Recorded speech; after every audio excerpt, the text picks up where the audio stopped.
सहारा enterprises तुमच्या स्वप्नातली गाडी आता कमी किमतीत. इचलकरंजी शहरालगत असलेल्या कबनूर चंदूर रोडवर कोन्नूर पार्कमधल्या सहारा एंटरप्राइजेस इथं पश्चिम महाराष्ट्रातली विविध बँका आणि फायनान्स कंपन्यांनी जप्त केलेल्या जुन्या दुचाकी आणि चारचाकी गाड्यांची विक्री केली जाते. शोरूम किमतीपेक्षा 25 ते 50% कमी दरात, उत्तम स्थितीत आणि संपूर्ण कागदपत्रांसह त्वरित डिलिव्हरी. दुचाकी 20,000 पासून पुढे तर चारचाकी 50,000 पुढे. आपल्या पसंतीची कार किंवा बाईक आता अगदी परवडणाऱ्या दरात घेऊन जा. विश्वास, पारदर्शक व्यवहार आणि उत्तम सेवा हेच आमचं वैशिष्ट्य. पत्ता Konnur park, Kabnur Chandur road, Ichalkaranji. Proprietor Rajubhai Ajgar. संपर्क 8055810910 आणि 9860785786. सहारा एंटरप्राइजेस, दर्जा, विश्वास आणि बचत यांचं परिपूर्ण ठिकाण.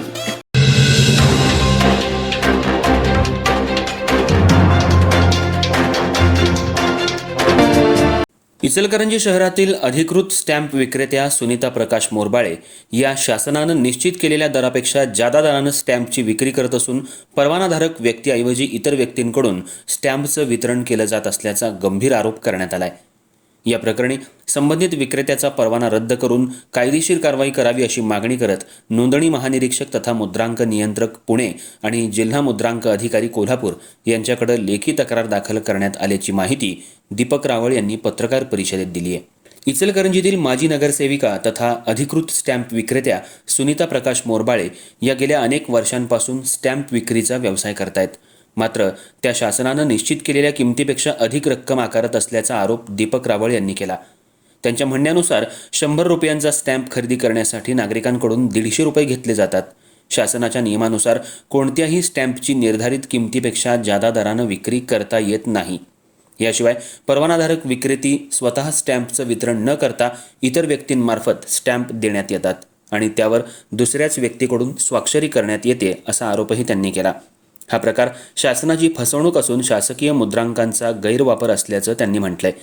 दीपक रावळ यांनी दावा केलाय की जादा दरानं स्टॅम्प विक्री तसंच अन्य व्यक्तींकडून स्टॅम्प वितरण होत असल्याचे व्हिडिओ पुरावे त्यांच्या ताब्यात आहेत.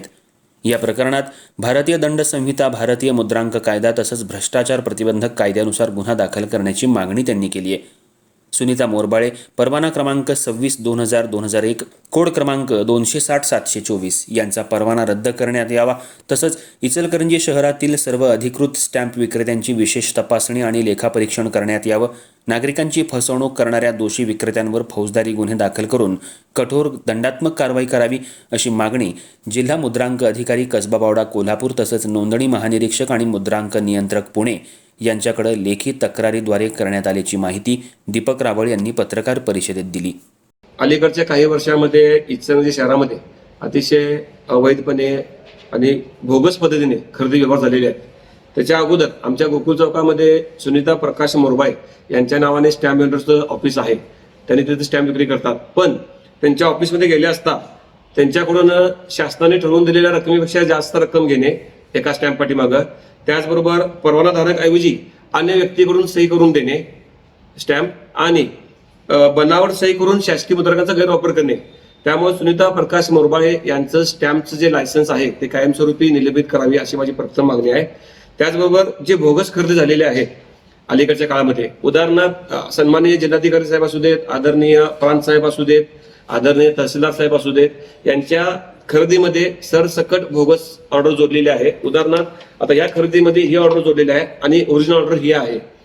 ऍक्च्युली यामध्ये बोगस ऑर्डरमध्ये औद्योगिक येण्याचं रहिवासी करून विकलेले आहेत, नकाशा बोगस जोडलेले आहेत.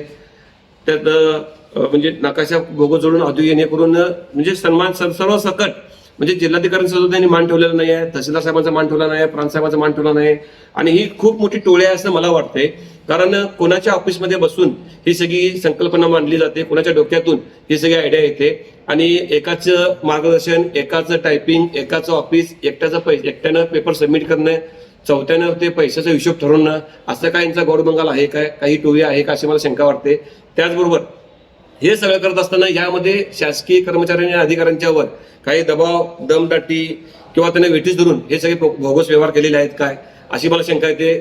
तसं नसेल तर शासकीय कर्मचारी आणि अधिकाऱ्यांचा सुद्धा यात काय सहभाग आहे काय याची मला शंका येते. त्यामुळे ह्या सरसकट टोळीला अटक केली पाहिजे आणि सगळ्या बोगस व्यवहारामध्ये आळा बसला पाहिजे असं माझं प्रामाणिक मत आहे. धन्यवाद.